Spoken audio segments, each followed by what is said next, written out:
Justice Rajshekhar Manta যে OBC judgement দিয়েছে সেটাই কোথাও লেখা নেই যে পরীক্ষা বন্ধ করতে হবে।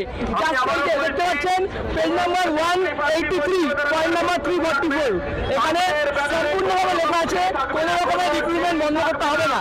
তবুও টিআরবি অজুহাত দিয়ে সব রকম রিক্রুটমেন্ট বন্ধ করে রেখেছে, বলছে ওবিসি জাজমেন্টের জন্য রিক্রুটমেন্ট বন্ধ আছে।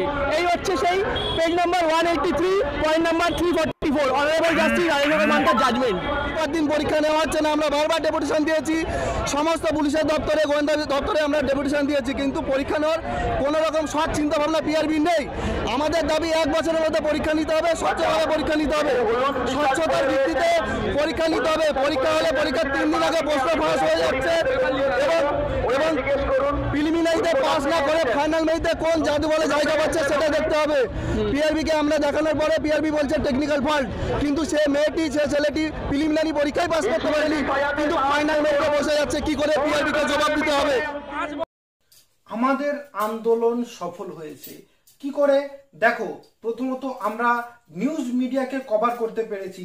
দেখলে তোমরা এখানে কিন্তু পরিষ্কার বলা হয়েছে যে ওবিসি রায় অনুসারে কিন্তু মানে যেটা হাইকোর্ট থেকে রায় এসেছে সেই অনুসারে কিন্তু পরীক্ষা নিতে পারে, পরীক্ষা নিতে কোনো অসুবিধা নেই, কিন্তু পরীক্ষা কোনোভাবে নেওয়া হচ্ছে না। আর এইভাবে আমাদেরকে রোদে গরমে বৃষ্টিতে ভিজে আমাদেরকে আন্দোলন করতে হচ্ছে, তাও পরীক্ষা হচ্ছে না। এখানে আমাদের গ্রুপের অ্যাডমিনরা, আমাদের গ্রুপের ছাত্ররা তাদের গলা ফেরে ফেরে বলছে যে প্রথমত ওবিসির কথা বললো, দ্বিতীয়ত পরীক্ষার কথা বললো, কিন্তু কোনো কিছুই কিন্তু আমরা এখনো পর্যন্ত খবর পাইনি।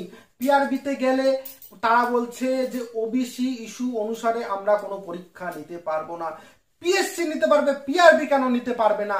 এর পরবর্তীতে কিন্তু এর থেকেও বৃহত্তর আন্দোলন হতে চলেছে যদি আমরা এক্সাম ডেট না জানতে পারি। তাই তোমাদেরকে বারবার বলবো, 100 বার বলবো যে তোমরা এর পরে নিজেরাও আসবে, দলবদ্ধভাবে আরো একজনকে নিয়ে আসবে। তোমাদের কাছে এইটুকুই আবেদন, না হলে তোমরা এই পরীক্ষা, এই জয়েনিং ভোটের আগে চলে যাবে, এর মধ্যে হতে পারবে না, সম্ভব না।